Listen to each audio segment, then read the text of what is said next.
राधे रानी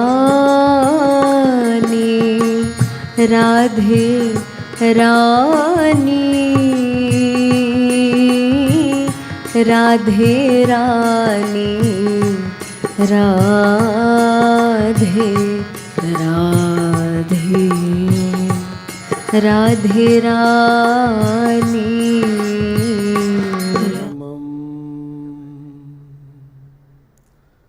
सद्गुरुं वन्दे श्रीकृष्णं तदनन्तरं गुरु पापात्मना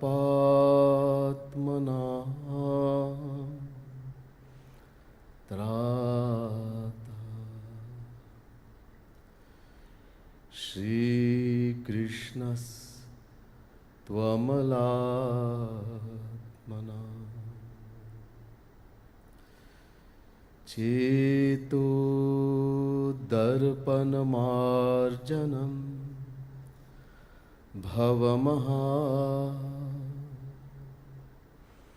दावाग्निर्वापनम्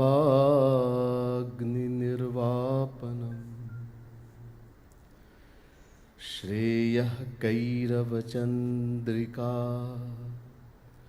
वितरणं विद्यावधूजीवनम्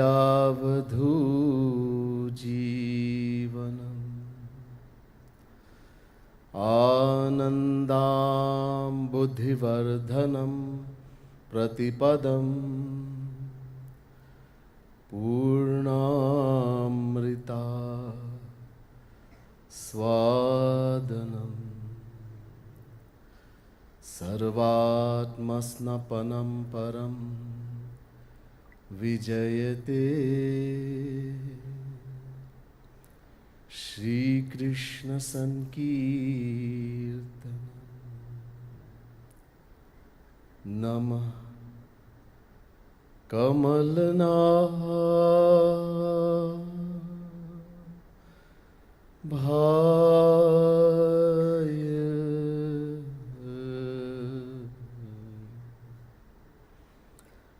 नमः कमलमालिने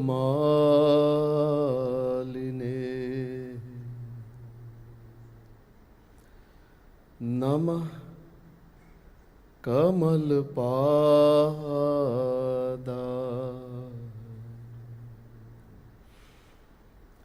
नमस्ते कमलेक्षण यो ब्रह्माणं विदधाति पूर्वं यो वै वेदांश्च प्रहिणोति तस्मै तद्ग्वं देवमात्मबुद्धिप्रकाशं मुमुक्षुर्वै शरणमहं प्रपद्ये।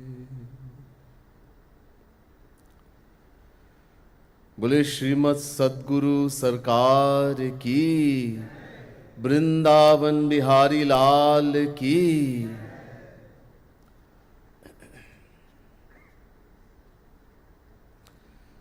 The divine souls,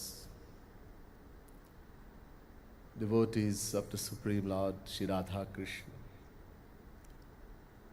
First, let me say Radhe Radhe to each and everyone, and my pranam, my humblest prostrations to each and every one of you. As customary, before beginning my talk today, let us all join in Harinam Sankirtan, chanting the divine name of the Supreme Lord for a few minutes.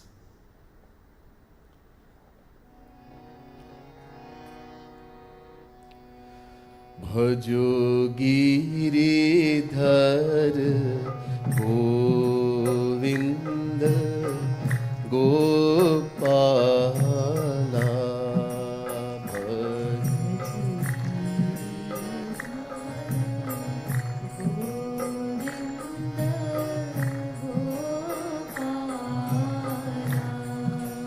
भजो Giridhar Govind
Gopala.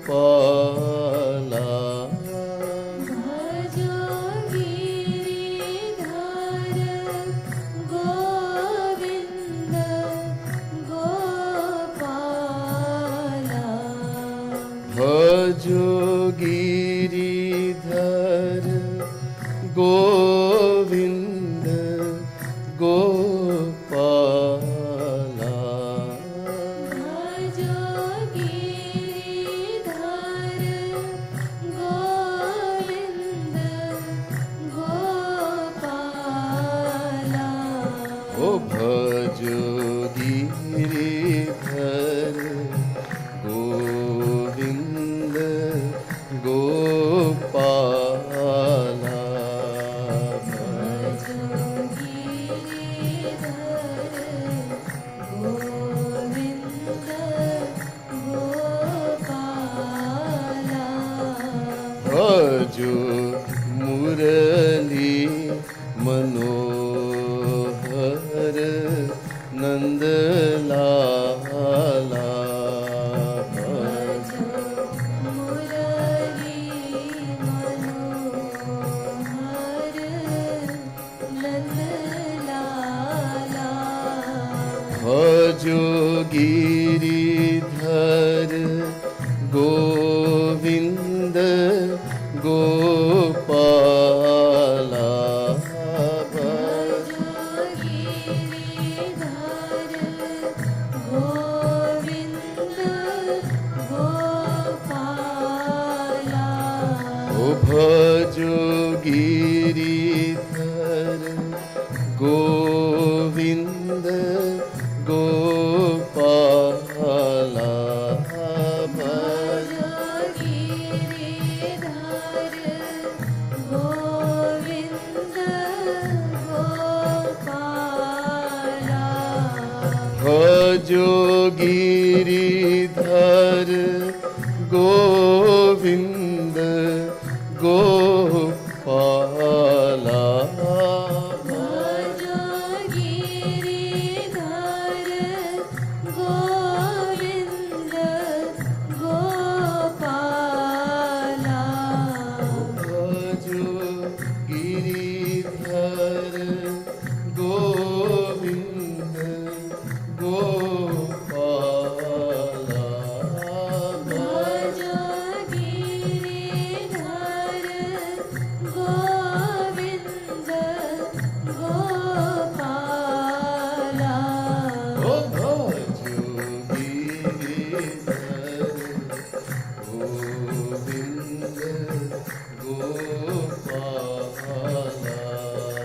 भजो गिरिधर गोविंद गोपाला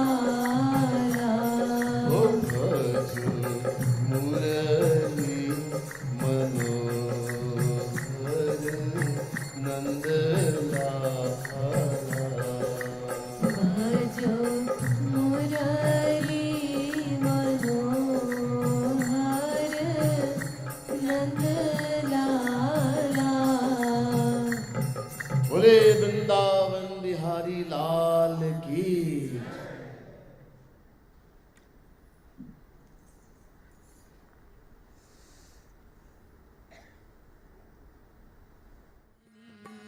ओ राधे रानी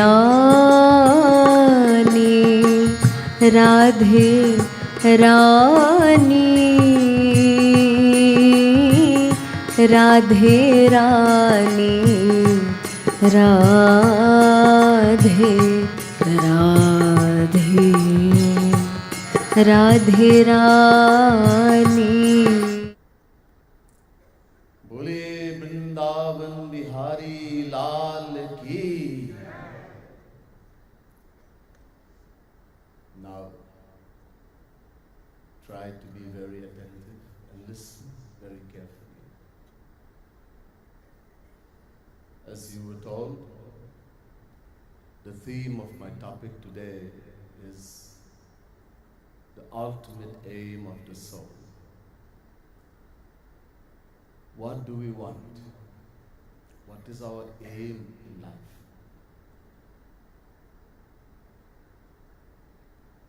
The Darshan Shastra says, Prayojanam Anudishya Mandopi Na Pravartate. Darshan Shastra. Even the greatest fool in the world performs action with some aim, some purpose. And yet, it seems that there are some souls or some people who perform actions without any aim, any purpose. Tulsidas Ji Maharaj says, Khal binu swarat par apkari ahi mushak iva sun urgari. Tulsidas Ji says, the wicked person, Khal, hurts others, harms others without any aim, any purpose. And he gives two wonderful examples. The snake, Ahi, and the rat, Mushak. A snake bites someone, the person dies. The snake gets nothing from that. A rat comes in the home and tears all the paper and the clothes to pieces, but the rat gets nothing. Bair akaran sab kahu so, jo kar hit anhit tahu so. The wicked person, Tulsidas Ji Maharaj said, he makes argument, enmity with everyone for no reason at all. And if someone tries to do something good for that person, it becomes the worst. Look, according to the scriptures, there are four kinds of people in the world. Eke sat purusha pararth ghat ka swarthan parityajye samandyastu parartha mudhyamapita swartha virodhe naye temi manavarakshasa parahitam swarthaya nikhnantiye ye dughnanti niradhakam parahitam teke na jani mahe. Firstly, the first kind of people are those who sacrifice their own happiness for the sake of others, even though they may come to harm themselves. These are the saintly people. Someone is very hungry. He has one meal. He sees another hungry person. He takes that meal and gives it to the person and starves himself. Number two, these people, they help others, but they look after their own self-interest first.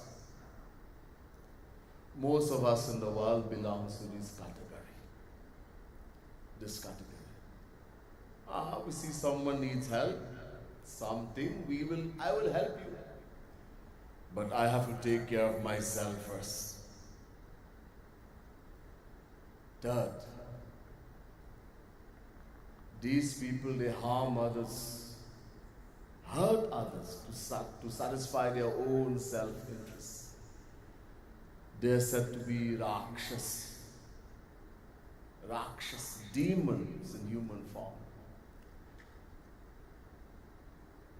Someone has everything and sees another person suffering, and he even hurt him even more, takes away the little he has, not caring that he may die. And lastly, there are those who are evil, they are wicked, without any purpose, any aim. Ye tughnantir takam parahitam teke na jani mahe. The scripture says, I don't know what to say about this kind of person. He's evil, wicked, without any reason, any purpose.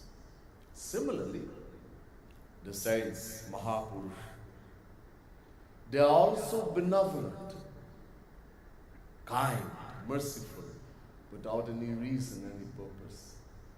परोपकार वचन मन काया संत सहज स्वभाव खगराया भूर्ज तरु सम संत कृपाला परहित सहनित विपति विशाला. The saints, by words, thoughts, and deeds, they are benevolent. Parupukar. Only think about the welfare of others. Sahaja Subha. Naturally, they are natures, they can't help it. Tulsidas Ji Maharaj, he gives a beautiful example here of the Bhoj Pattu. Long ago, all the scriptures we read today, the Puranas, Vedas, etc., they were put into book form, but there was no paper available. There was no factory, no paper, nothing. So how did they write these books? They wrote them on the bark of this tree called Bhoj Pattu. This tree is made of bark only. There are some books today still written in these bark of this tree. Very fragile, but they're preserved. So you keep taking the bark out of the tree to write the books, and eventually the tree dies for the sake of others. Similarly, the saintly people, you will take the skin out of their back, hurt them to the highest, and yet they will only think about the welfare of others.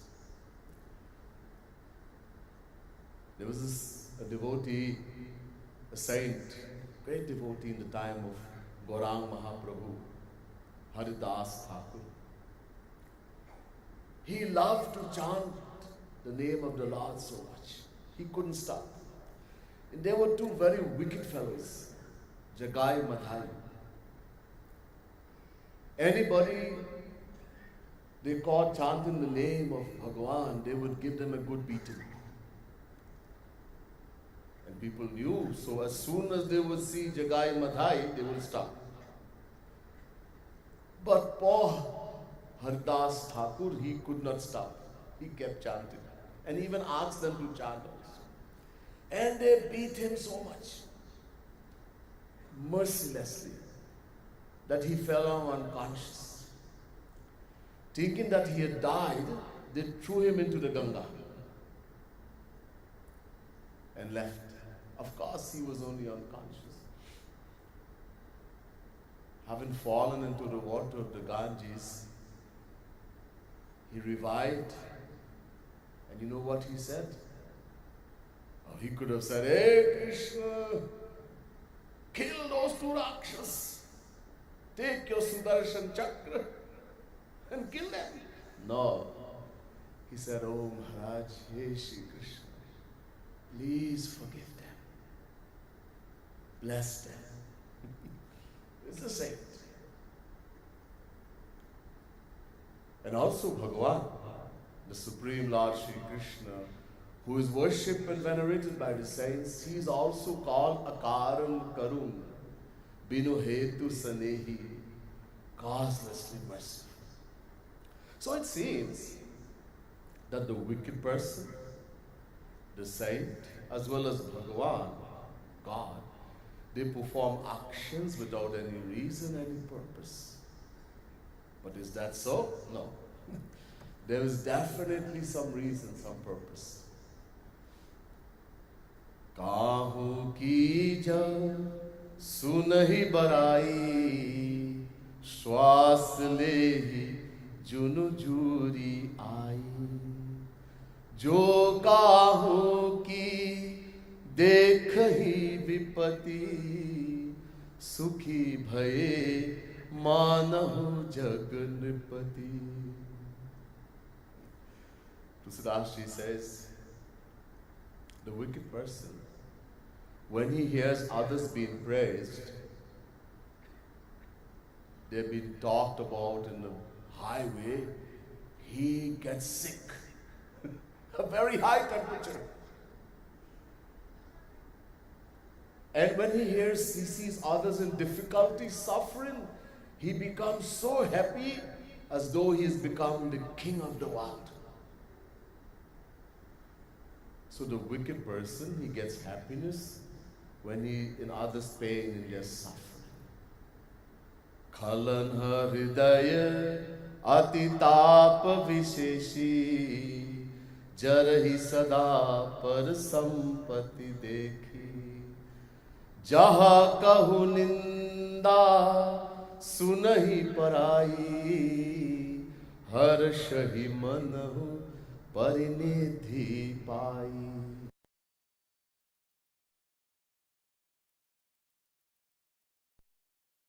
The wicked person undergoes tremendous torture. It burns when he sees others prospering in the world, doing well. And when he sees others being abused, in difficulties, oh, he feels so happy as though he's found a treasure lying somewhere on the road. And what about God and the saints? What is their purpose? Par dukh dukh sukh sukh dekhe par. When God and the saints see us happy, they also become very happy. And when they see us in pain, suffering, they become distressed. Bhagavan Shri Krishna says to Arjuna in Gita, "Na me parthasti kartavyam trishu lokeshu ki nanavapma vaptavyam vat eva cha karmani." Chapter 3, verse 22, Gita. Arjun, there is nothing left in all the three worlds for me to do that I have not done. Nor is there anything worth attaining that I have not attained already. Yet I continue to perform actions so that others seeing me will be inspired to do the same. Because if human beings were to become inactive, they'll be unable to redeem themselves and attain their goal in life.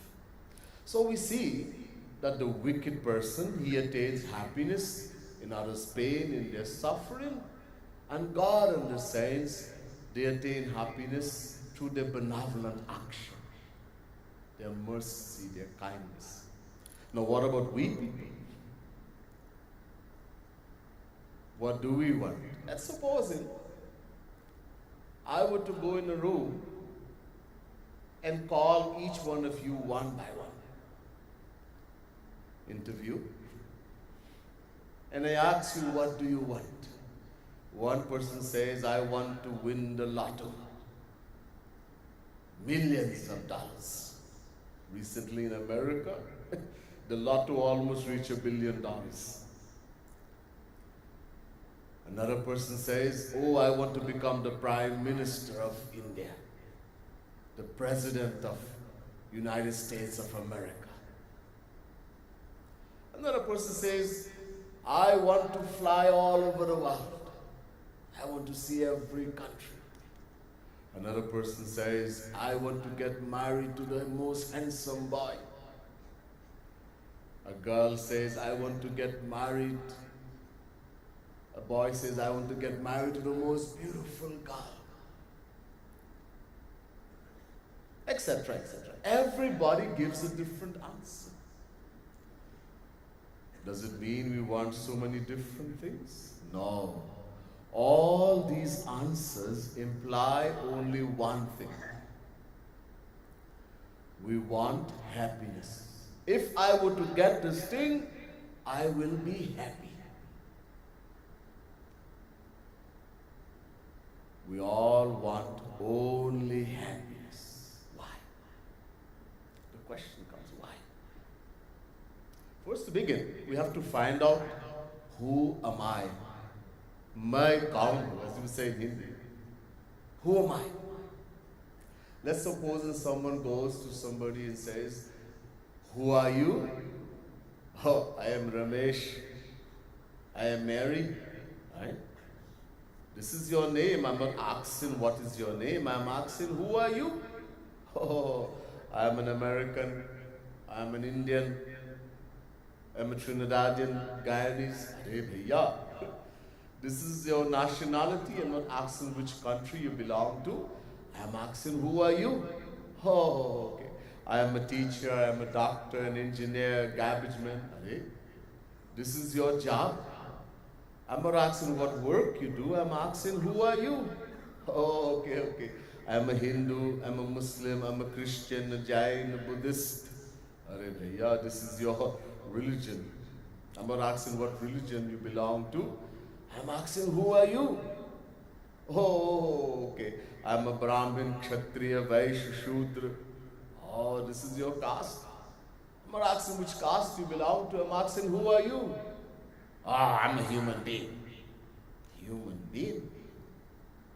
Ah, looking at you, I can see we have the body of a human being and not a dog or a donkey or an elephant or tree.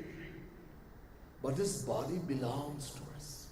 Look, we all say when we have a house, we say, this is my house. We have a car, we say, this is my motor car, this is my car. This is my puppy, my dog. This is my parrot. But does anyone say, I am the house? I am the tree? I am the dog? No. Then how can I say I am the body? All these titles I just mentioned, they are all titles of the body. My body. We say, my body is paining me. My head is hurting. My finger got cut. So my body. So just as I say my house, my motor car, my dog, but I never say I am the house, the motor car, the dog. In the same way, my body, I am not the body. Then who am I? I am the soul. Atma, Jivatma, Jeev, many things. This is our biggest problem. We have forgotten who we are. Bhul gaya. So I am the soul. Okay? But why do we want so many different things? The answer to that is something called Maya. You've heard about this thing called Maya. About this Maya, the Vedas say, Aja Mekam Lohit Shukla Krishnam Bahavi Prajaha Shrijamanam Swarupa Ajo Heko Jushumanu Shete Jahatenam Bhukta Bhoga Majonyah. Shvetashvataropanishad, chapter 4, verse 5. The Vedas say Maya has 3 colors. There is a white Maya, red Maya, and a black Maya. These colors represent the gunas. Maya has 3 gunas, 3 qualities. White represents Sattva Guni Maya, red represents Rajoguni Maya, and black represents Tamoguni Maya. So Maya has 3 qualities. Sattva Gun, Rajogun, Tamogun. These 3 qualities are in all of us. All of us. They have their control on our mind. They determine our character, how we think, how we are. The 3 of them are there. They keep mixing and intermingling. One is always predominating. And the one which predominates determines how we are, how we think, what we want. If the tamasic quality is predominating, We attain pleasure, we derive pleasure in violence, sleeping, eating meat, drinking alcohol, anger, etc. When the Rajas quality predominates, we become hopeful, ambitious. We get happiness that I have a lot of money, I have a great big position, etc. And when the sattvic quality predominates, we want to do good things. We want to help others, we want to give dawn, charity, etc. So, these three qualities are in all of us, and they exist in varying degrees, and they keep changing. So our desires, for happiness keeps changing all the time.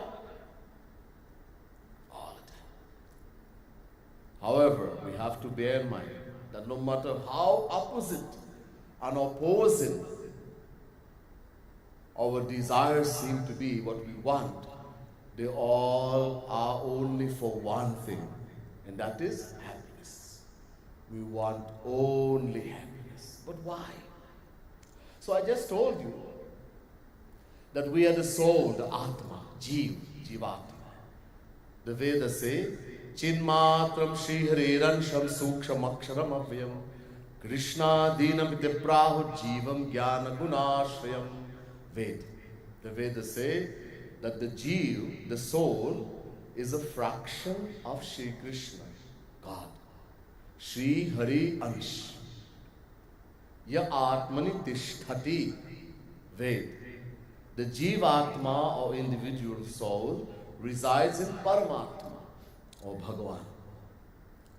Yasyatma Shariram, Yasyaksharam Shariram. Ved. The individual soul is the body of God. The Prashna Upanishad says, Sa pare akshara atmani sampratishthate. The Jivatma, the individual soul, resides in God. The Kena Upanishad says, Yau pranasya prana. God is the life of all living beings. Vedavyasji says in his Vedanta Sutra, Ansho Nana Vyapadeshat Brahma Sutra. Every soul is an ansh, a part, a fraction of God. Vedavyasji has repeatedly asserted this in the Bhagavad Mahapurana. Harir deha britamatma swayam prakritirishvara tatpar moolam ksharanam yatakshemo ninamiha. Bhagavad Mahapurana, 4th Canto, 29th chapter, 50th verse. Being the soul of all souls, Shri Krishna is the source of our love. It's our fundamental nature to love Him. Every being is the ray of the universal mind. It is this presence of divinity within us, no matter how covered it may be, which gives us some sort of ideal in our better moments and makes us dissatisfied with what we are right now. Again, Vedavyasji says, Harir hi sakshat Bhagavan charirina matma jashanam mivato yamipsitam. Srimad Bhagavad Mahapurana, 5th Canto, 18th chapter, 13th verse. Vedavyasji says, just as when a fish is caught in a fisherman's net and brought on dry land, it flaps and beats itself and desperately struggles to return to water, its natural abode. In the same way, we, the individual souls, being eternal fractions of Sri Krishna, feels restless without Him. This feeling of restlessness, fretfulness, disquietude will stay with us until we realize Sri Krishna and go to His divine abode, which is our eternal home. Many, many quotations in Bhagavad Krishna में नम में हित्वमात्मानमखिलात्मनां जगद्धिताय सोऽप्यत्र देहिवा भाति मायया. Bhagavad Mahapuran, 10th canto, 14th chapter, 55th verse. Shri Krishna is the soul of all souls. Atma ki Atma. Our Gurudev, Jagat Gurutam Shri Kripalu Mahaprabhu, in his Radha Govind Geet has written very beautifully. Shri Krishna Bhagavan, Shri Krishna Bhagavan, Govinda Radhe, सबकी आत्मा की आत्मा बता दे. Radha Govind Geet. Shri Krishna is the Supreme Lord, and He is the soul of all souls. Shri Krishna reveals this fact in the Gita also. Mamaivansho jiva loke jiva bhuta sanatana. Chapter 15 verse 7 Gita, Shri Krishna says, the individual souls are eternal fractions of himself. Tulsidas Ji Maharaj says, Ishwar ansh जीव अविनाशी चेतन अमल सहज सुख राशि राम प्राण प्रिय जीवन जी के स्वार्थ रहित सखा सब ही के प्राण प्राण के जीव के जीव सुख के सुख Ram. How beautifully Shri Ram is the life of all living beings. The Bible affirms this. It says, now ye are the body of Christ and members in particular. And further, the essence of religious truth is that man is a spiritual being similar to his source, God. The question comes, okay, this is all good, but it doesn't tell us why we want only happiness. Okay. It's a natural law that every part has a natural love for the whole and wants to become one with it. Natural law. Look, if I were to hold a piece of dirt in my hand, a lump of dirt, and I let it go, it will immediately fall to the earth, being a part, a fraction of the earth. Okay, so if we are fractions of God, then why are we not united with our whole? Why are we not one with Him? Well, from the example I just gave you, if I continue to hold this piece of dirt in my hand, it will never fall to the ground. If I continue holding on to it. But the moment I let it go, what happens? Immediately it falls to the ground. In the same way, as long as this world, this material world, this Maya, continues to hold and attract us, we will never be able to move towards our whole, Shri Krishna. However, if somehow this hold that the world has in us, this material world, can be broken, if somehow we can become detached from the world, immediately we'll start moving towards our whole, Shri Krishna. So it is natural for every part to have a natural love for the whole and want to become one with it. All rivers naturally flow to the ocean, being a fraction of the ocean. If you look at the flame of a fire, it naturally rises upwards, being a fraction of the sun.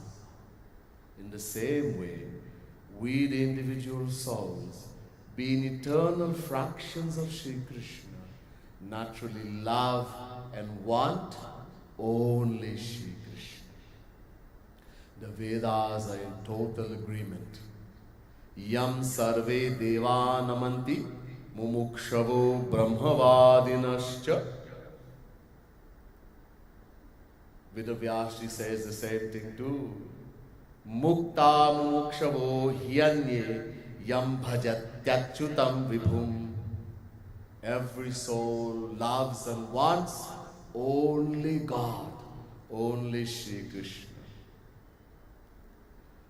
Valmiki ji says in the Valmiki Ramayana, Loke nahi sa vidyet yo naramamanubrata. It is impossible to find an individual soul that does not truly love and want God. Tulsidas ji also says in his Ramayana, Asko jeev jantu jag mahi jehi Raghunath pran priya nahi. In this Chaupai, Tulsidas ji has mentioned both the animate as well as the inanimate beings, and he says that to all of them, Sri Ram is as dear as life itself. But it still does not give us the answer. Why do we want only happiness? Okay. For that we have to go to the Vedas. Our highest authority, the highest authority are the Vedas.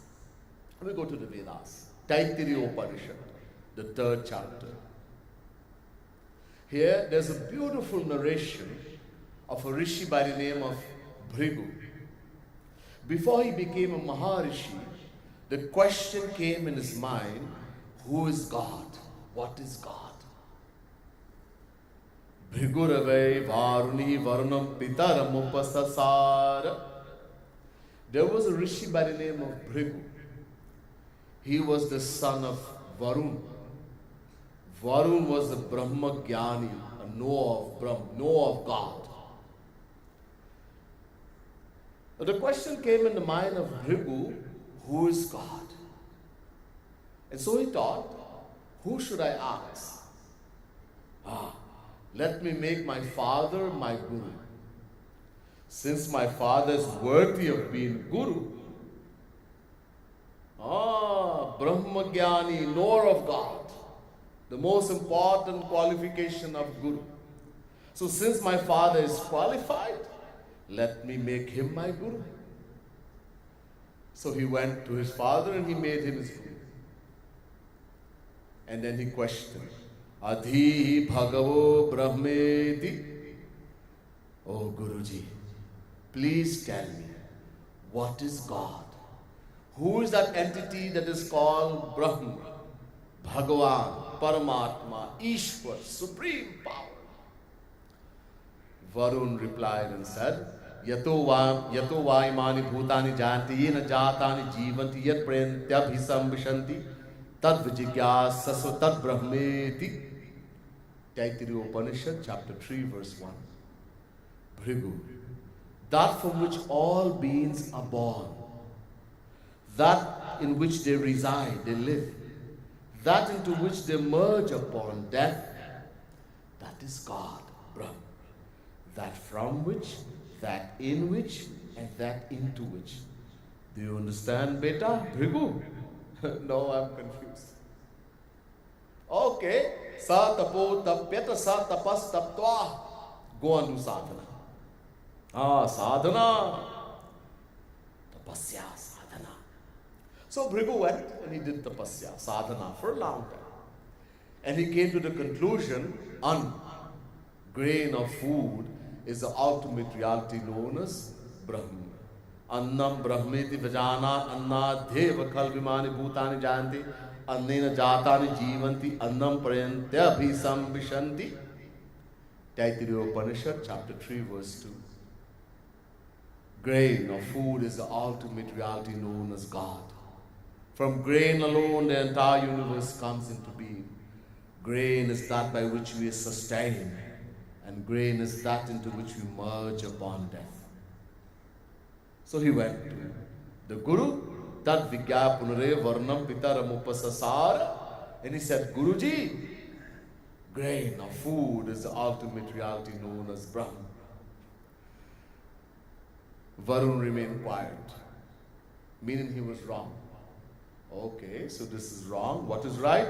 Tapasa brahma vijigyasasva tapo brahmeti sa tapo tapyat go and do more sadhana.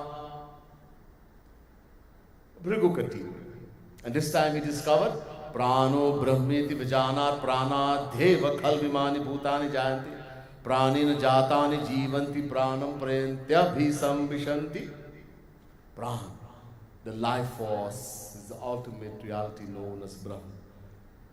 From the life force alone, the entire universe comes into being.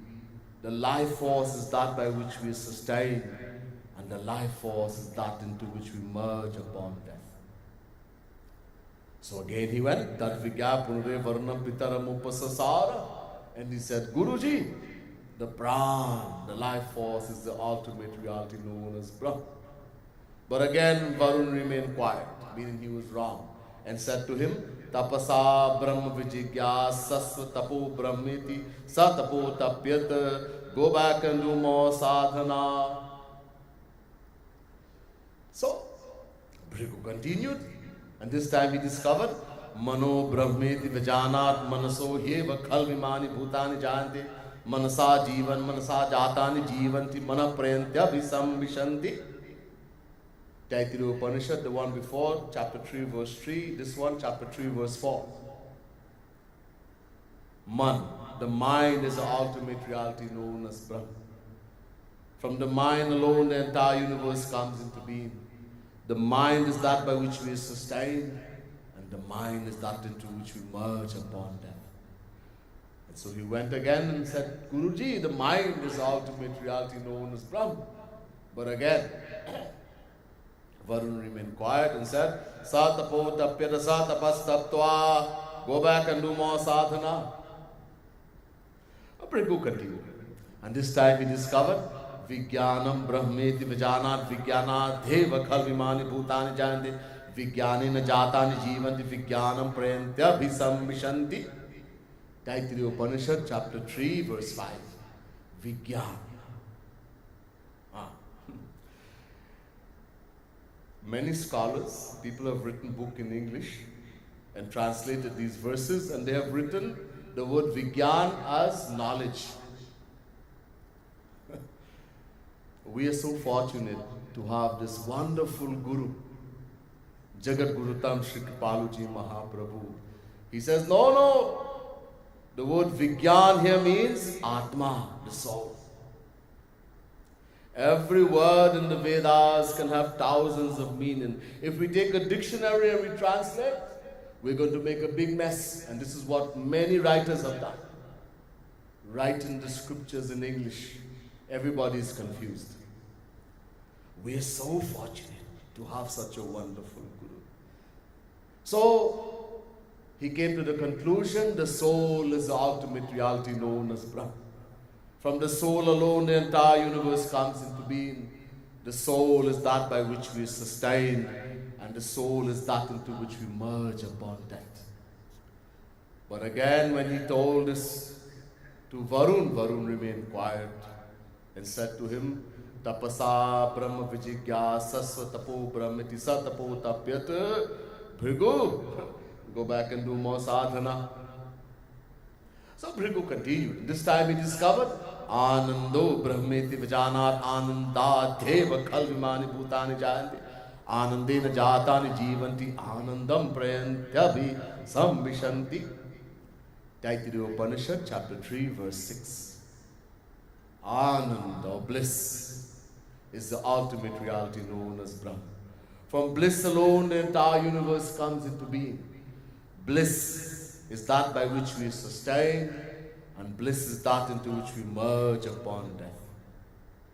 When he went to Varun, the Guru, and said, bliss is Brahman, bliss is God, Varun smiled.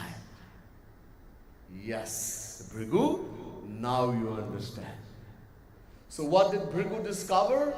Bhrigu discovered that God, Brahman, Shri Krishna is Anand, he is bliss, he is happiness. Jagat Gurutam Sri Kripaluji Mahaprabhu has also written many wonderful verses in his Radha Govind Geet. Govinda Ananda Govinda Radhe पर्याय वाची है वेद है बता दे. He says, Govind, Shri Krishna is Anand. This Anand is a paryay vachi shabd. Paryay vachi means simile, another word for God, Shri Krishna. So whether we say happiness, we say bliss, or we say Shri Krishna, they are one and the same thing. Look, God is known by 3 names in the scriptures: Sat, Chit, Anand. So Shri Krishna is also called Sachidanand. He is also called Chidanand. God is also called Chidanand or just Anand. But he is not called only Sat or only Chit in the scriptures. What is the science behind this Sat, Chit, Anand in this order? And not Sat, Anand, Chit or Chit, Anand, Sat. These things we will never see or hear in the scriptures. First there is Sat or supreme existence. Then higher and beyond that is Chit or supreme knowledge. And higher and beyond Chit is Anand or supreme bliss. Sat merges into Chit, so Chit contains both knowledge as well as existence. And Chit merges into Anand, so Anand contains all 3 of existence, knowledge as well as bliss. So Shri Krishna is also called Chidanand. Chidanandamaya देह तुम्हारी विगत विकार जानी अधिकारी. So see, Chit, Sat was left out because it is understood to be included in Chit. Chidanand. God has been called Chidanand. In the same way, Sat and Chit are understood to be included in Anand. This is why the Vedas say, Anando Brahmeti. So only one has remained. What is that? Ananda Brahm. What are we trying to say? Whether we say Anand, which means bliss, happiness, or we say God, these are 2 words for one and the same entity.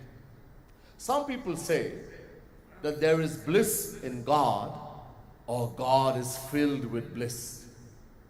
This is wrong. So what is right? God is bliss, He is happiness, and happiness is God. The Vedas are saying, Raso vai saha rasagvam he vayam labdhva nandi bhavati. Taittiriya Upanishad, chapter 2, verse 7. The Vedas are saying, Shri Krishna is bliss, He is happiness. Raso vai saha. If there was bliss in Shri Krishna, the verse will say, Raso vai tasmin. Now it says, Raso vai saha. Look, saying there's bliss in God is like saying there's water in the ocean. You see, the word ocean means an abundance of water. If you look in a dictionary and you look for the word ocean, you will see it means an abundance of water. When we say there is water in the ocean, we are saying there's water in the huge expanse of water. To make simple people understand, we may say there is water in the ocean. In the same way, to make simple people, naive people understand, we may say there is bliss in God. But this is not the fact. The fact is that Shri Krishna is bliss, He is happiness, and happiness is Shri Krishna. The Vedas say, Ananda eva dhastat, Ananda uparishtat, Ananda purastat, Ananda paschat, Ananda uttarataha, Anando dakshinataha, Ananda eve dhagvam sarvam, Chandogya Upanishad. There is bliss and bliss alone around about him. To his east, to his west, to his north, to his south, above him, below him, inside, outside, all around. That ocean of bliss, that ocean of happiness is called God, Shri Krishna. So, now we can bring the gist of it. We were told that it's a natural law that every part, every fraction has a natural love for the whole and wants to become one with it. We were also told that we, the individual souls, we are not the body, we are the soul, Atma, and that the soul is an eternal fraction of Shri Krishna. So it means that we love and want only Shri Krishna. And because Shri Krishna is happiness, that's why we all want only happiness. Jagat Guru Tam Shri Kripaluji Mahaprabhu has written very beautifully in his Radha Govind Geet. Jiva ansha anand Govinda Radhe Yate jiva chahe Anand bata de. The soul, the Jeev, is a fraction of Anand, Shri Krishna. Therefore, all the soul wants only Anand, bliss, happiness. Let's leave the Vedas, all the scriptures, and just by logic, logic, see if besides God, Shri Krishna, if we can find happiness anywhere else. The question is, if there's such a thing called happiness, Anand, where can it be found? One philosopher came along and said, happiness is in satisfying the senses. A second philosopher said, no. Happiness is in the sense objects being present. A third philosopher said, no, happiness is in the non-existence of the senses.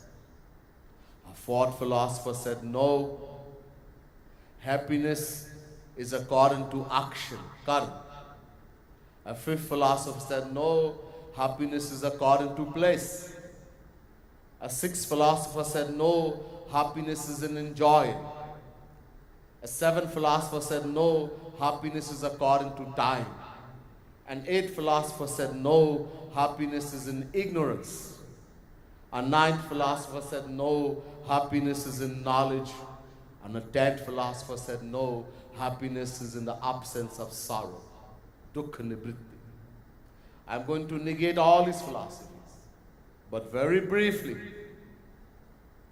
Time wouldn't allow. Number one, happiness is not to be found in satisfying the senses, as in the duration of time, this happiness comes to an end. Let's suppose and someone says he gets happiness in eating ice cream. Or Sri Maharaji says Rasgulla. When you eat the first ice cream, happiness. Second ice cream, third ice cream, sixth ice cream, please don't give me any more ice cream. If you're getting happiness in ice cream, please keep eating. No, I'm going to vomit.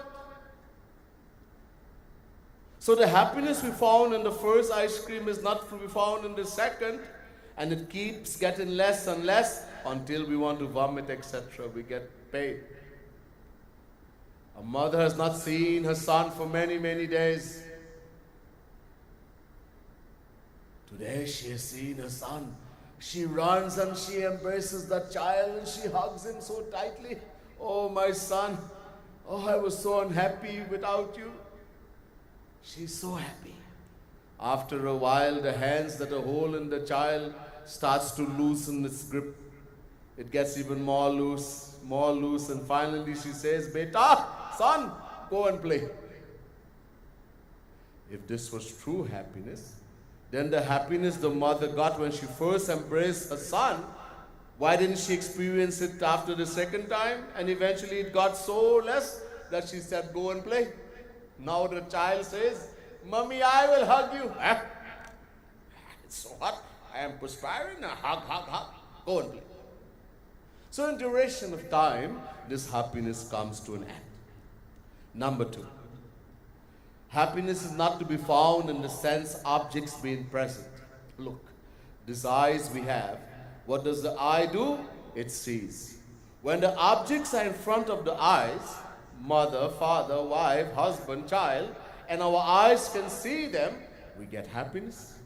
But if the objects are present and you can't see them, it is dark, etc., you get no happiness. In the same way, if the ears cannot hear sound, the nose cannot smell scents, etc. Number 3, the absence of the senses do not give happiness.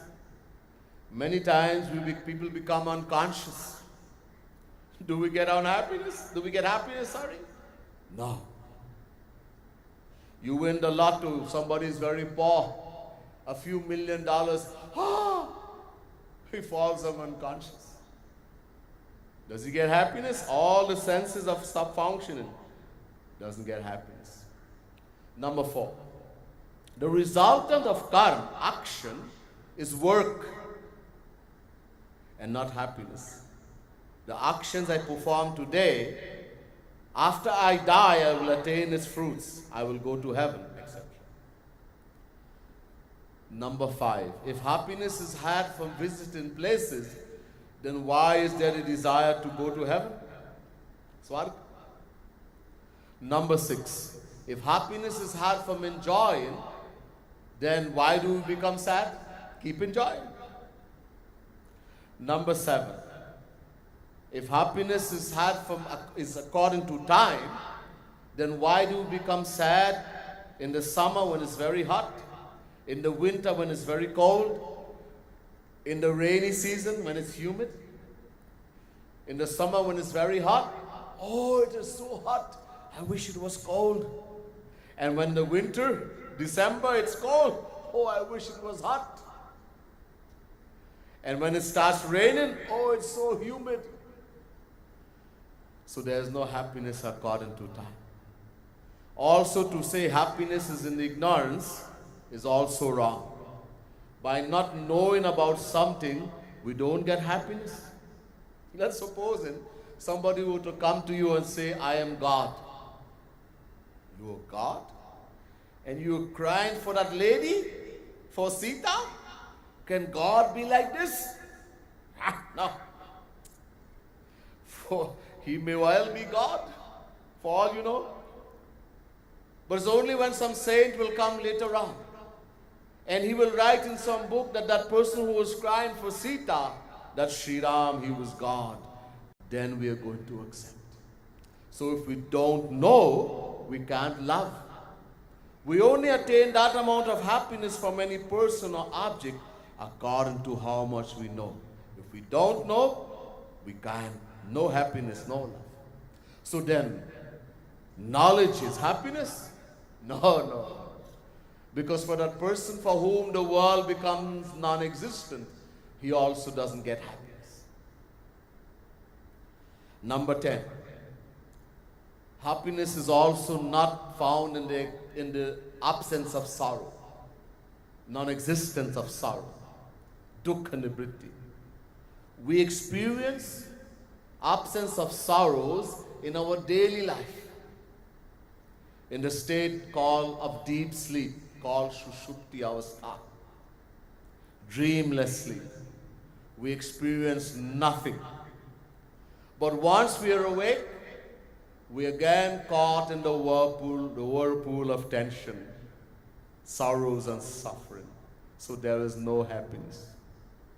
So in the end, we see that attaining God alone is our one and only aim, as only then we will attain true happiness. Some people say they have found happiness in the world. A girl says, the day I got married was the happiest day in my life. I cried and cried. Oh, I cried so much. And what happened after the marriage? Ask the person who got married. Somebody says the day I got my job was the happiest day in my life. I was dreaming of this day, and today all my dreams came true. But is this true happiness? No. Every happiness we have experienced in the world from beginningless time is not true happiness. Even then, very simple people will say, I found happiness in the world. Not the great big happiness of God, small happiness, but I found happiness. It obviously means that these people do not understand what is happiness. The Vedas gives us the definition for the word happiness. Yovai bhuma tat sukham, bhumaiva sukham, Chandogya Upanishad. That which is infinite, immeasurable, eternal, beginningless is called sukh, happiness. Once attained, it is possessed forever. We will never become separate from it ever again. We will never experience sorrow ever again. Have we attained such a thing? No. Yes, today we become the owner of a brand new motor car. Oh, today is the happiest day of my life. And tomorrow, where did the happiness go? That was our illusion. What is the illusion? We'll hear some other time. For now, understand that true happiness, once attained, can never be, once we attain happiness, we will never experience sorrow ever again. The great saint Tulsidas Ji Maharaj says, Soye sukh lavalesh, barik jin sapne hu lahai, te nahi ganahi khagesh, brahma sukhi sajjan sumati. Tulsidas Ji Maharaj says, if we were to taste the tiniest drop of true happiness, even once, even in dream, then we are sure to forget the happiness of the formless absolute Brahm, that which is experienced by the Gyanis.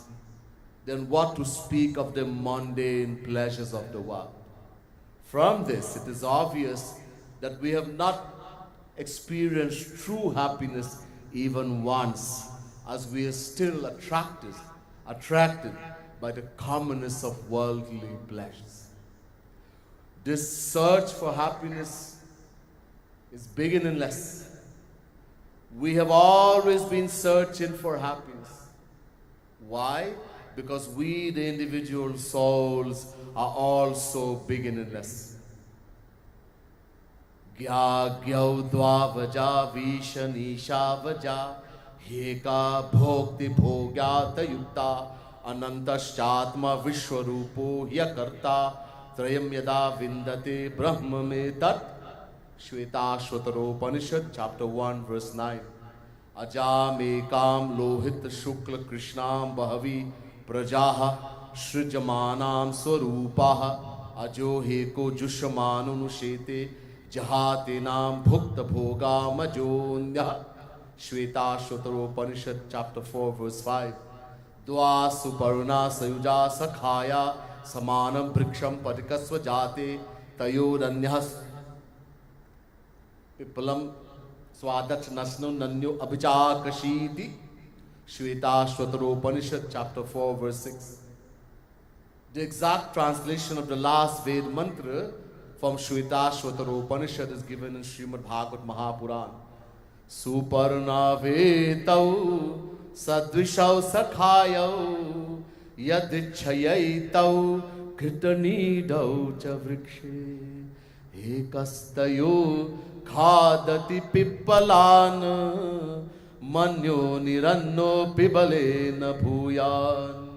Srimad Bhagavad Mahapuran, 11 canto, 11 chapter, 6 verse. Both God as well as the individual soul are beginningless, eternal. Gita.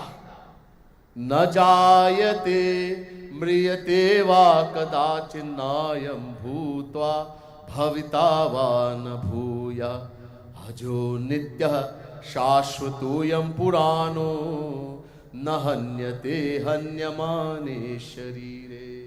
Chapter 2 verse 20 Gita. The individual soul does not take birth, nor does it die, nor having come into existence does it cease to be, because it is unborn, eternal and most ancient.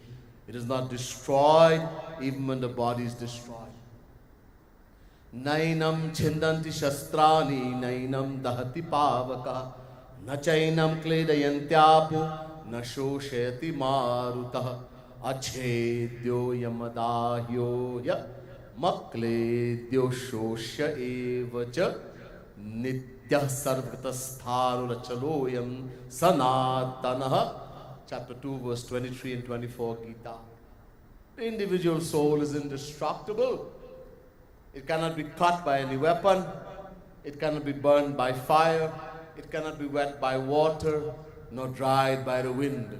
It is the same forever. Vasan Shri Jivnani Yatha Vihaya Navani Grihnati Naro Parani Tata Sharirani Vihaya Jirna Nanyani Sanyati Navani Dehi. Chapter 2 verse 22 Gita. Sri Krishna gives a beautiful example. He says, just as a person becoming fed up of wearing a certain clothes, he discards the clothes and puts on others that are new.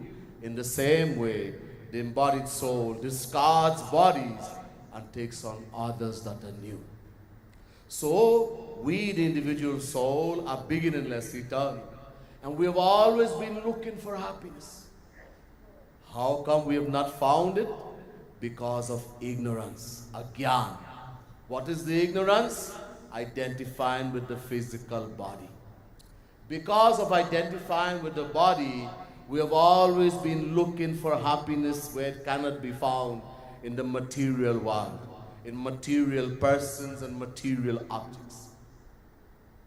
Thinking again and again, dhyayatu vishayan punsa sangasteshu pajayate. Chapter 2 verse 62 Gita.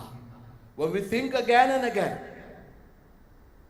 that we can find happiness in any person or object, we become attached to that person or object.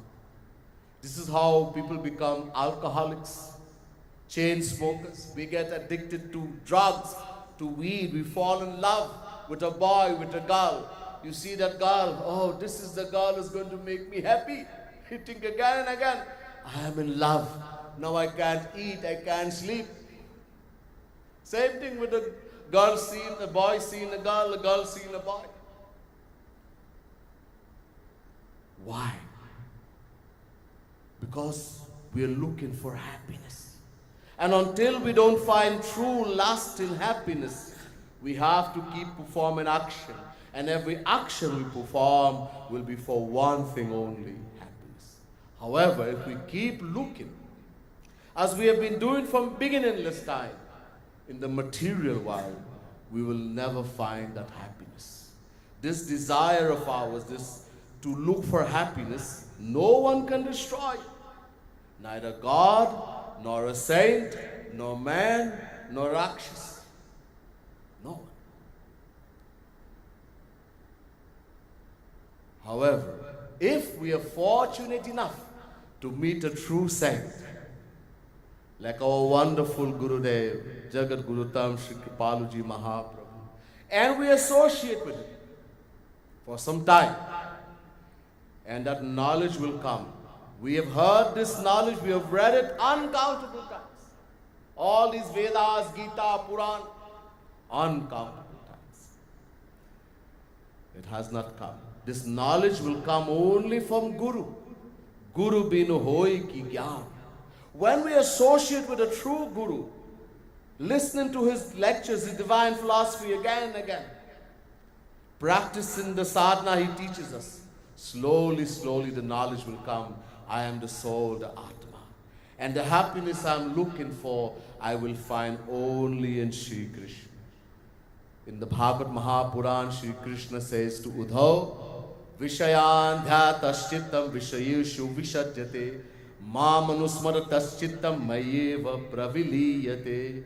Srimad Bhagavad Mahapuran, 11 canto, 14 chapter, 27 verse. Uddhav, just as people in the world, we keep thinking again and again that this person or object will make me happy, and we get attached to that person or object, and we attain that. Wherever our mind is attached, that's what we're going to attain after we die. In the same way, if someone were to think about me, Shri Krishna, again and again, the method is the same, the way of practice is the same. Thinking again and again. This is a sadhana. Shri Krishna alone is mine. He alone I will attain happiness only from him. Again and again, we'll become attached to Shri Krishna. And what will be the result? We will attain Shri Krishna. We will attain that true happiness. The rest some other time. Bole Vrindavan Bihari Lal ki, Srimad Sadguru Sarkar ki, Jai Jai Shri Radhe, Jai Jai